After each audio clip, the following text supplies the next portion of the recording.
What's going on? Schmitty Garage, working on an old 1980s white snowblower.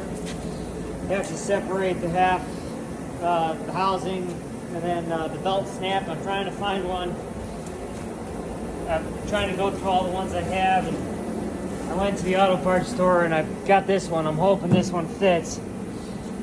So, had to replace a couple bolts. And to change the belt, you got to take these out. And you got to take one out right here. So, all right, back to work.